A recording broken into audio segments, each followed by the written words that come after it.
सीधा सवाल एकदम सटीक पूछा। बोले ये कब से कोचिंग नहीं गया है? बस यही थी स्टेटमेंट। सब भैया एक दूसरे की शक्ल की ओर देखे, हमारा मुंह लाल हो गया। मैं कहा फंस गए। फिर रात को कमरे से भैया जो चीखें आ रही है, पापा की नहीं बेटे की। सॉरी पापा।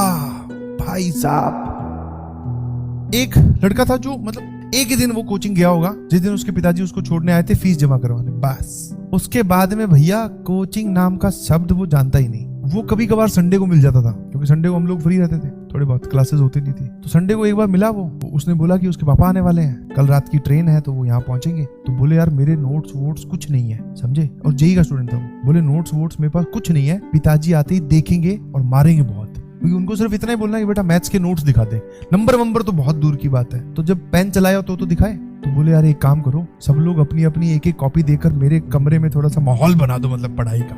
अब वही है, मतलब उन सब सिचुएशन को उन सब सिचुएशंस को अब आके एनालाइज करते हैं तो ऐसा लगता है कि ऐसे बच्चों की मदद क्यों करनी चाहिए। बट वही है ना, उस टाइम पे तो हम लोग फ्रेंड जोन में थे, दोस्त है भैया, मदद क्यों ना करें, एक ही फ्लोर पे रहते हैं। तो हमने कहा ठीक है भाई बना देंगे माहौल।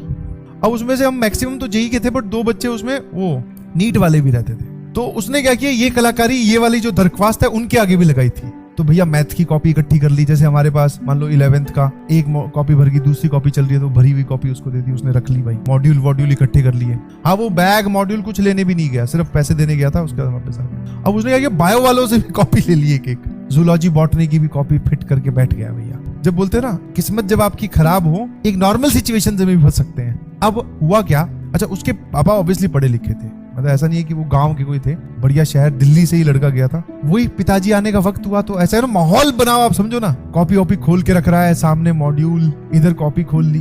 अब कई बार क्या होता है, हम चीजों को फॉर ग्रांटेड ले लेते हैं। बोले पापा आएंगे सिर्फ यही तो देखेंगे बच्चे का माहौल कैसा है। आगे खोल ली उसने HCV फिजिक्स की, ऐसे दीवार के साथ टिका के कि ये सॉल्व कर रहा था। अब समझो ना, पेरेंट्स पापा अब एंटर करने वाले हैं कमरे में, मतलब स्टेशन पे उतर गए हैं, ऑटो करके आ रहे हैं, नीचे आ चुके हैं, वो वाला माहौल है। तो भैया HCV खोल ली, सामने कॉपी पता है कौन सी खोल ली, जिसपे ये प्लांट फूल पौधे बने होते हैं। अब भाई साहब ने इतना भी दिमाग नहीं लगाया कि HCV अगर खोलिए तो कम से कम वो फिजिक्स की कॉपी खोल ले यार। बैठ गए आराम से, एक रफ कॉपी भी रख ली, बस अब पापा के आने का इंतजार। आओ आओ बाबा आओ, नीचे लेने गया, ऊपर लेके आया। किताब बंद नहीं की, क्योंकि बंद कर दी तो जैसे पता चल जाएगा ये पढ़ता नहीं है। लेके आया अंदर, बोले बैठो पानी वानी पियो।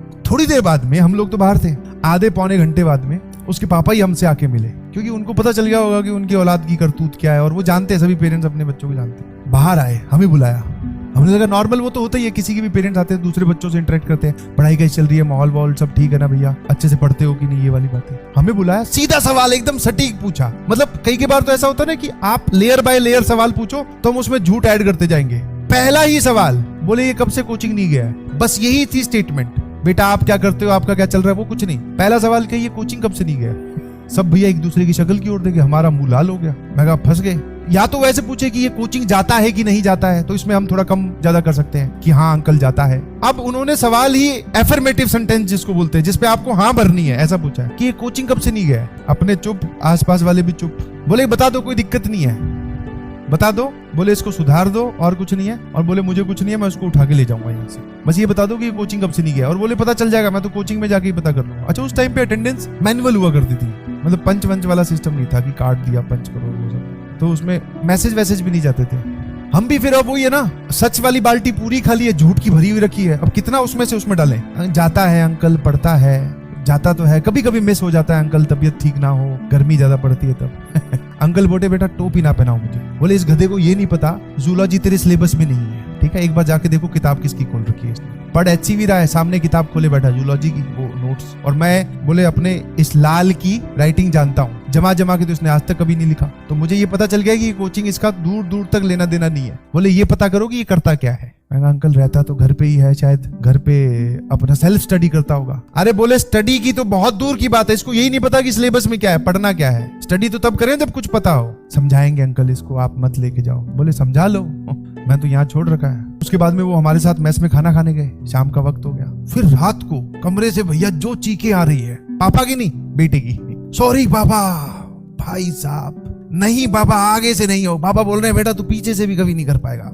जम के सूता है, बहुत बढ़िया। और जाते वक्त वो यही बोल के गए कि बोले लास्ट चांस दे रहा हूं, अगली बार आऊंगा ना तो तेरी वो जो हैंड राइटिंग है उसी में ही नोट्स चेक करूंगा सारे, जितने भी आसपास वाले ना। उसके पापा ने सब जगह इन्फॉर्मेशन फैला दी कि ये गधा है, इसका ध्यान रखना, अगर ये गेम वेम खेलने कहीं जाता है तो हमारे तक इन्फॉर्मेशन पहुंचनी चाहिए। जहाँ पे पेटी वेटी खाते हैं उसको भी बता दिया, उस भैया को भी, मैस में भी बोला है, नीचे जो लैंडलॉर्ड है उनको भी बोल दिया कि ये क्लास नहीं जाता, आपकी क्या रिस्पॉन्सिबिलिटी है। काफी लोगों को लपेटा और उसको तो बहुत बुरा लपेटा। हम भी सुधर गए, हमें ही बोला तुम लोग तो जाते हो ना क्लास। मैं कहा अरे यार ये सुई हमारी तरफ कैसे घूम गई, अब पता चला हमारे पीट के चले जाए। मैं कहा हाँ अंकल जाते हैं, सारा हमारा नोट चेक कर लो। बोले तुम्हारे नोट चेक कहाँ से कर लें, तुम्हारे वाले तो उसके कमरे में पड़े हैं। हाँ तो अंकल ने बोला, उसको समझाया प्यार से कि बेटा देख सुधर जा, इन सब बातों में कुछ नहीं रखा क्योंकि बहुत पढ़ेंगे, समझ में आएगी नहीं। फिर कुछ नहीं, उसके पिताजी चले गए।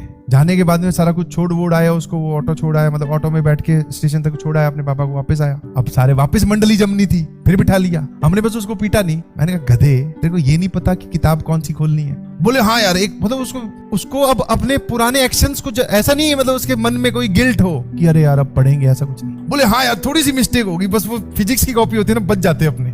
और जो अल्टीमेट सवाल आपके दिमाग में आ रहा है कि वो सुधरा कि नहीं सुधरा। वो उस इंसिडेंट के बाद में तो नहीं सुधरा, वो सुधरा किसी और इंसिडेंट के बारे में। वो इंसिडेंट बाद में शेयर करेंगे कि वो कब सुधर गया था। हाँ सुधर गया मतलब पढ़ना स्टार्ट कर दिया था अपने साथ। एक बोला जब लड़की छोड़ के गई, भाई साहब वो कंप्यूटर के आगे से हिलता नहीं था। Stay tuned for part 2।